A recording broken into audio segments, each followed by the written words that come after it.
how this female entrepreneur took her $30,000 investment and built a premium water bottle brand that turned into a $200 million investment.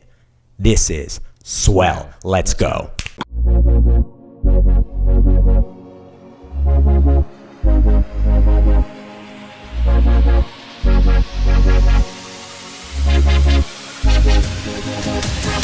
What's up, everyone? Sean Azari here with Matt SKOPAK. What's going on, everyone? Welcome to Deep Dive episode 56, where we dive into businesses like Swell and dive into their marketing and business strategies such that you can take these tactics and implement them into your business.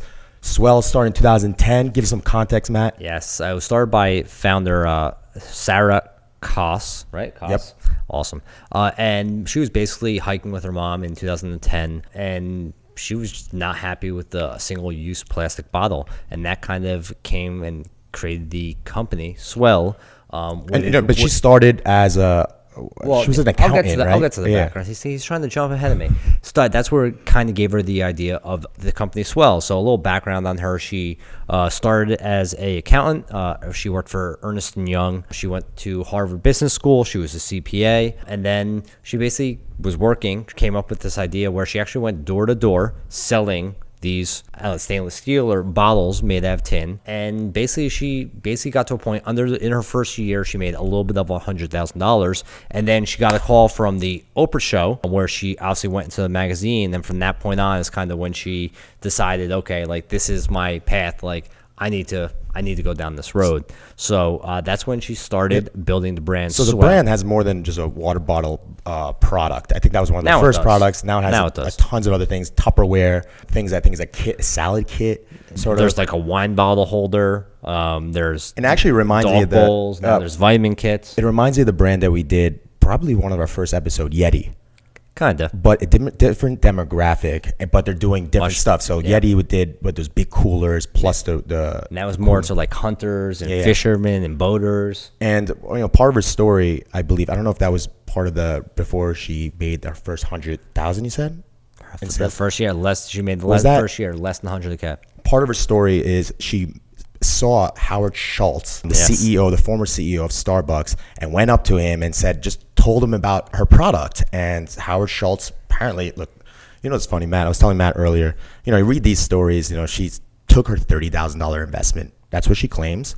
It reminds me of The Rock started with $7 in his pocket. Mm-hmm. Stories do sell, and hopefully it's true, but it could be exaggerated. Just want to add some context. Who knows? But in this case, let's say it was. I think she was in the Starbucks. This is a company based out of New York, Manhattan. She was living in her brownstone when she created this company, and she was in Starbucks. At that time, she was in 140 Starbucks locations where her bottles, Swell bottles, were just on a table with the word Swell like on chalkboard. And she happened to be in the store with the buyer, and the CEO of Starbucks was in that store.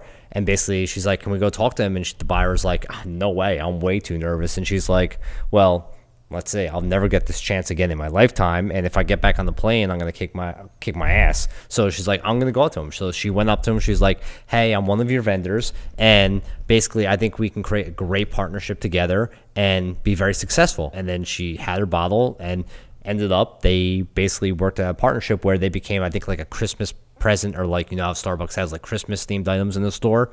Well, Swell was one of them. And another thing to keep in mind as well is she's self-funded. She didn't raise any capital. 100% owner. Crazy. 100% owner. So as we dive into these tactics, just understand that this is bootstrapping. 101. I mean, she killed it with her sales. It's a trending, and it's still a trending topic. We see with Allbirds, sustainability. It was tons of everyone's sustainability. Yeah, I mean that's a trending keyword. Is that people want to have products that save the world or save the earth. They want to care about that. So that's very important. If you can create a sustainable product that is at the same cost as a common product with plastic, you will create a very exorbitant and successful business. Also, for number one. Want me to go first? I'll do it. You go first. Lead us off. Number one, dress for the job you want. And what I mean by that is Swell has basically Swell's products. I'm just assuming here. When you're looking at a water bottle, you don't want to pay $40. They're charging between $40, $50, $60 for their products, which is literally a bottle of Well, obviously, the bottle of water keeps your beverages cool for 24 hours, same as Yeti. Hot or cold. It keeps it hot, keeps it hot as well. But it's $40, $50, $60. That's a lot of money. So when I say dress for the job you want, you got to make everything look luxurious. Your website, product images, everything looks high end. Their social media posts, their graphics.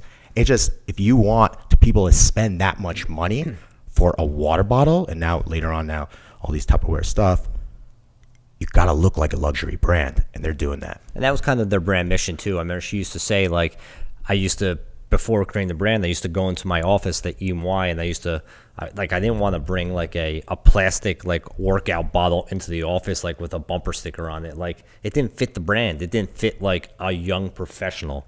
It's a very chic, modern look. Yeah, chic. Now there's designs and whatnot, but that's very simplistic, I think, right? Maybe that's a good word. That's the trend now, right? Yeah. Well, that's the trend.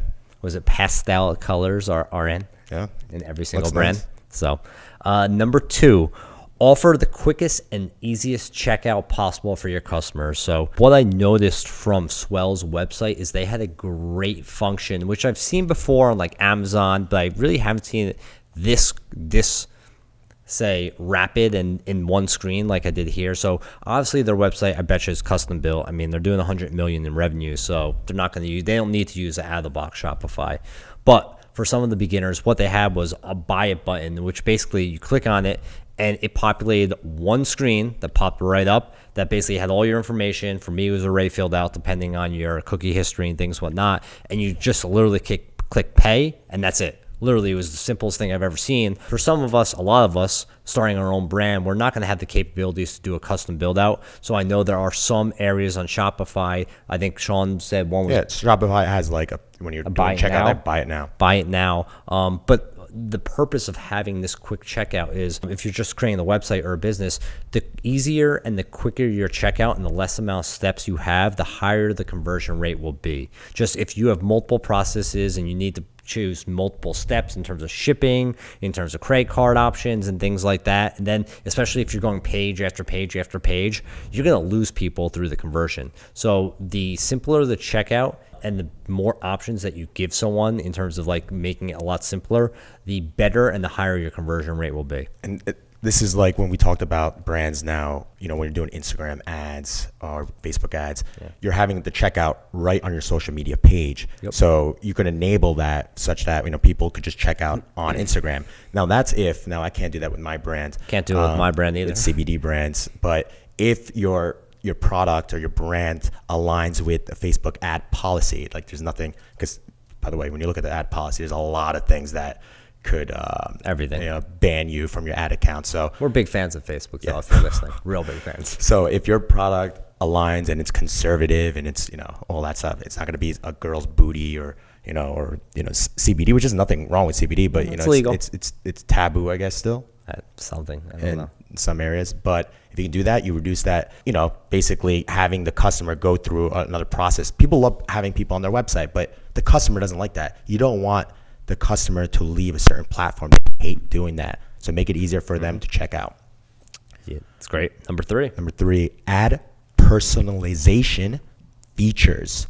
Something very simple, and I love customization if you can do it, which a lot of brands can. I actually just added a custom feature on my site.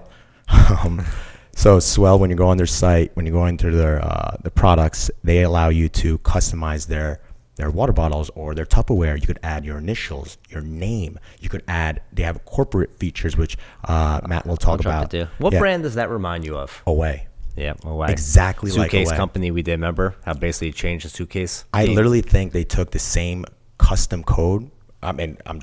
This is a great layout for anyone bootstrapping. Just mimic either, if you want to do that exact layout, screen record that page, go on Upwork, find a developer, say I want exactly this code. They'll check out that code and they'll just duplicate that. Can't you just even take the code for, like, not legal? I'm not saying legally, but like you can see the code that they're using, right?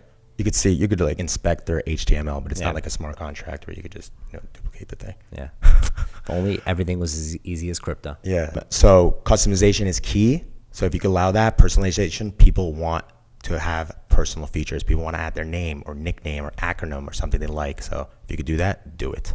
That's it. Customization is key.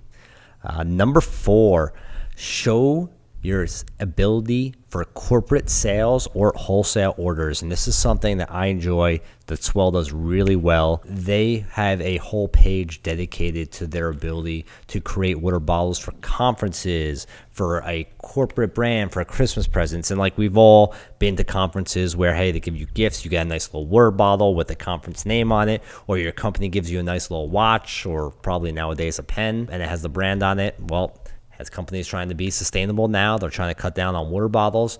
Why not a Swell bottle? And so they have a whole page dedicated. When you even buy on a simple one purchase buy, they have like, if you are you interested in corporate sales or a corporate like purchase, like you click on it and it links you right to the corporate page. And what I really like about this is a lot of companies just think, I guess they assume that companies like will just reach out when like if they want to have maybe buy a mass product or a mass purchase order like this, and it just doesn't happen. So like you have to bring that opportunity and bring that idea to life of basically that kind of purchase. And this is something they do really well. I mean, from other companies, I know wholesale orders, like sites have a whole build out on their website or a certain area for wholesale orders, for corporate orders and things like that. But I just like Swell just had a great area. Yeah, and their product's perfect for it. Swell had a great landing page. That's what you mean. Like there's actually a lot of websites where it says wholesale inquiries. Yeah. And you just go there, It's just like a name, contact form. email, and a comment. Like so they have garbage. exactly show examples, like you said. And you were saying with Coca-Cola or something? BMW.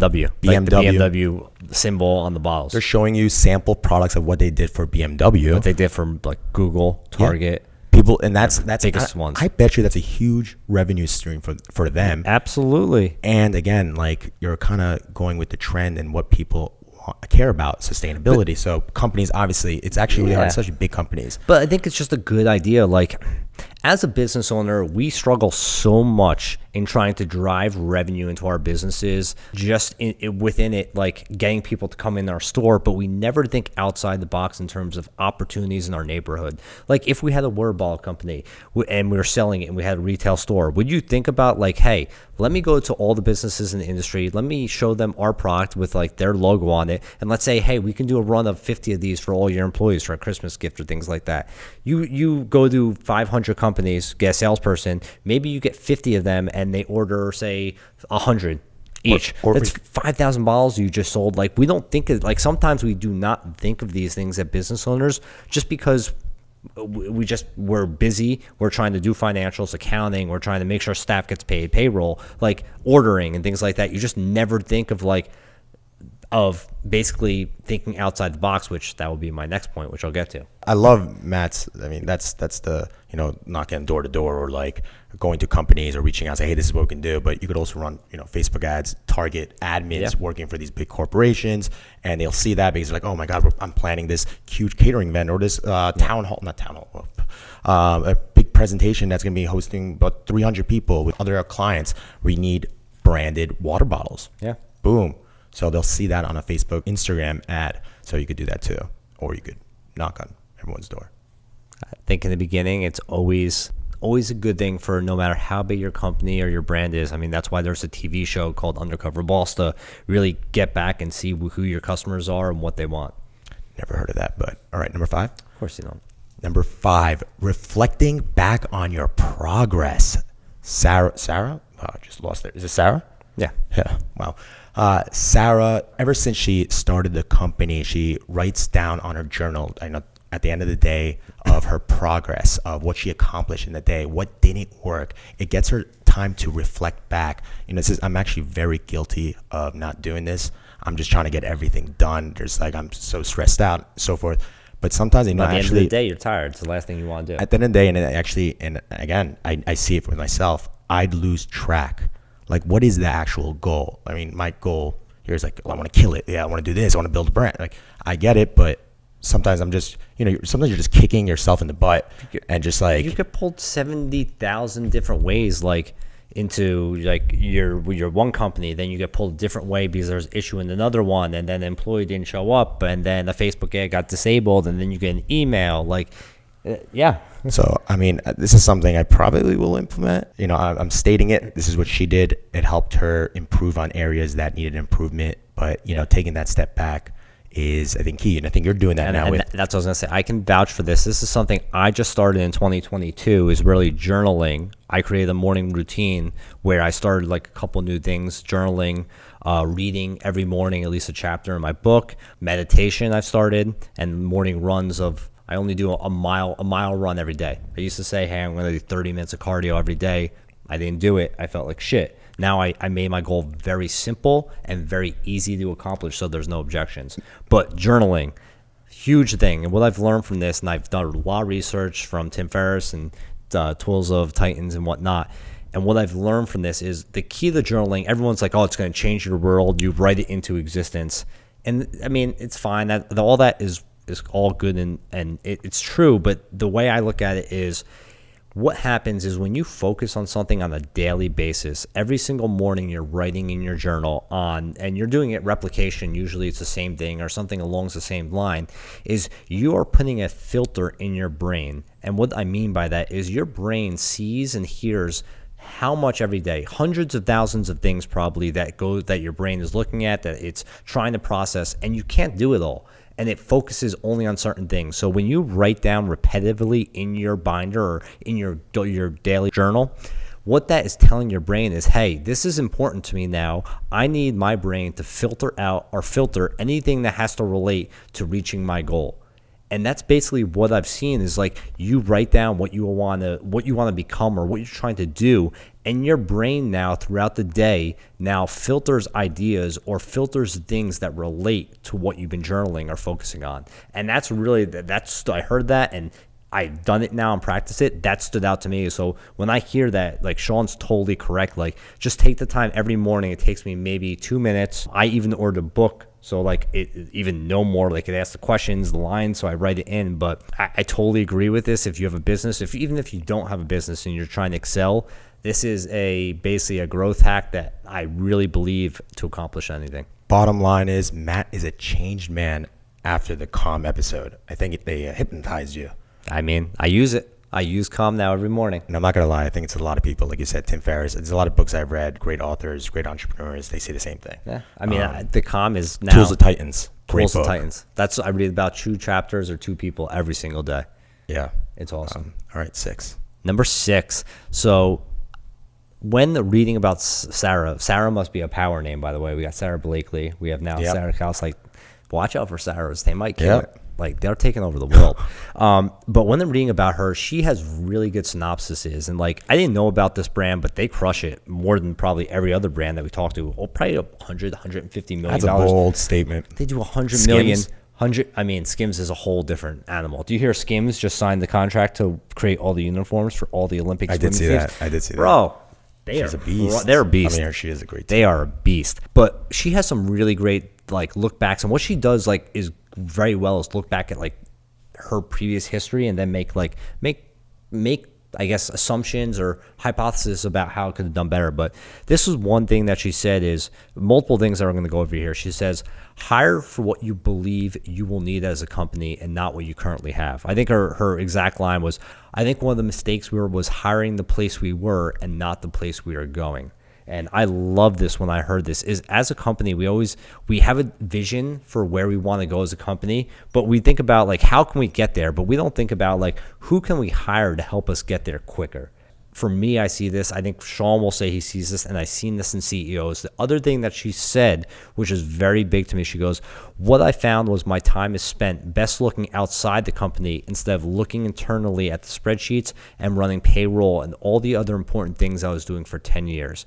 And this is something but she did it, though. She did it to understand it. I mean, maybe she did it a little too long. I think she did it too long. That's what she's saying. And that's the big thing of, like, a founder at some point, I believe, like, if your company is very successful, you need to step down as a founder into a different role. Well, you're always the founder. Innovate. You're always going to be the founder, but, like, you don't need to be the CEO anymore. And what, like, you're focusing on so many things that the company, like, someone needs to step outside of the company and see what other people and other individuals and companies and trends are happening, because, like, that's how you innovate and stay relevant with the trends. She also wants to keep her vision and her beliefs, aligned. Right. She doesn't want that change hence why she's not taking investment. So, other people can control her company. Yep. So, for her to do that and innovate, she needs, look, we know this. You can't innovate or you can't stay current with what's happening in the outside world if you're stuck doing admin roles and like trying to run the business as a founder and CEO. It's impossible. Like I do the financials. I try to help with marketing. Like I don't even have enough time in the day to focus on those two things. So imagine like a CEO who's a founder and now $100 million company. Matt's talking about his brand, by the way. The Sugar and Kush. Yeah. So and she made one of her other points actually, which aligns to this. It says like they asked her like what's something that you always worried about, and she's like, my worry was always like when to ask the questions or make big decisions, like when's the right time, meaning like when should I step down as a CEO and hire someone, when should I fire someone, when should I say you need to do better, like what's the right timing for that. And I guess that comes with experience, but that's one thing I see is like if you're growing a business, and it's most of the time the founders hold actually a company back from growing and from really sprouting into their full potential, in my belief, just because you can't be good at anything. And usually founders and innovative ideas are not really good at running companies, to be very honest. They're not, because CEOs have a special breed of how to basically assign work and basically get everyone working. They basically innovate and lead a company, a CEO. Creative and innovators and people who create a business, they're very good at basically being creative and bring something to a certain point. You know what I mean? Well, yeah, if you're a CEO, you also have probably previous experience from another company this guy, I think the guy who she handled was, his name's Hugh Revitt. And he has like, his background is ridiculous. Huge, great background. But like, he was in porn. He's important. That's what I'm trying to say. But that's just one thing. Is if you start a company and you're growing, you get to a certain point, like make sure you put the right people in the right roles, and like you need to, just because you're comfortable like doing the financials or making decisions or doing something that you're good at, like you're inhibiting the company to grow, in my opinion. Yeah, that's the takeaway. Stick with what you love doing and what could help grow the company, and then delegate everything else. We hear from a lot of entrepreneurs absolutely all the time. So is that it? I think that's all I got. Guys, I hope you liked this episode. If you were listening to this on iTunes, Amazon, Google, hit the thumbs up button, but give us a thumbs up button. Do it anyway. Yeah, just find that. Give us a 5-star review if you can. If you know someone starting a business or in the middle of running a business, and if this could help them with their content strategy, their finances, their business mindset, share this podcast with them. And if you're watching this on YouTube, hit the thumbs up button, subscribe for more weekly videos. And if you have any questions, you could tweet at SKOPAK, __. You got to change that fucking thing, man. I'm really not liking it because it's every week. I'm not figuring it out. I don't even like Twitter. I think we should just get to our website. How do you not? You're an NFT. How about our IG page? You can message us on our IG page. We got to start posting there. That's what I'm talking about. It's hard to do everything, guys. We understand what you're doing and how hard it is. But we're running different businesses. Yeah. And this is the first year. We'll probably take the next step on this aspect. Have the community get newsletters, tips. So stay tuned on all that. Putting Matt in charge of that. Well, I'm going to help out a little bit. Yeah. And you could tweet me at Sean _Azari, and we'll see you next week. Ciao.